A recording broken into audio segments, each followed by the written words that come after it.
परंतु गीतेमध्ये निश्चितपणे सांगितल्याप्रमाणे परमात्म्याचे अंश नित्य अस्तित्वात असतात, सनातन, आणि त्यांना क्षर म्हटले जाते.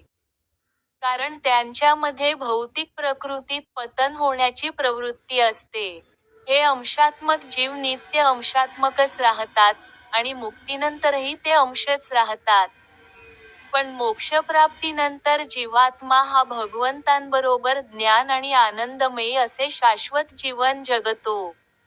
प्रत्येक व्यक्तिगत शरीरात स्थित असलेल्या परमात्म्याला प्रतिबिंबाचा सिद्धांत लागू करता येतो.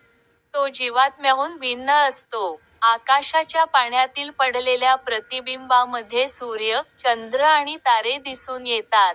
तारकांची तुलना जीवात्म्यांशी करता येते तर चंद्र किंवा सूर्याची तुलना परमेश्वराशी करता येते.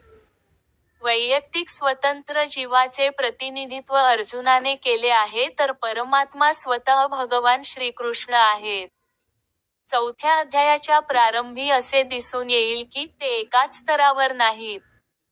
जर अर्जुन आणि श्रीकृष्ण एकाच पातळीवर असते आणि श्रीकृष्ण अर्जुनापेक्षा श्रेष्ठ नसते तर त्यांच्यामधील गुरु-शिष्य हा संबंध अर्थहीन ठरतो. जर दोघेही मोहित होणारे असते तर त्यांच्यातील एकाने शिष्य आणि दुसऱ्याने गुरु बनण्याची काहीच आवश्यकता नव्हती, असा उपदेश निरुपयोगीच ठरला असता कारण मायेच्या तावडीत कोणीच प्रमाणित गुरु बनू शकत नाही. अशा परिस्थितीत मान्य केले पाहिजे की, श्रीकृष्ण हे भगवान आहेत आणि मायेने मोहित झालेला जीवात्मा अर्जुन याच्यापेक्षा ते श्रेष्ठ आहेत.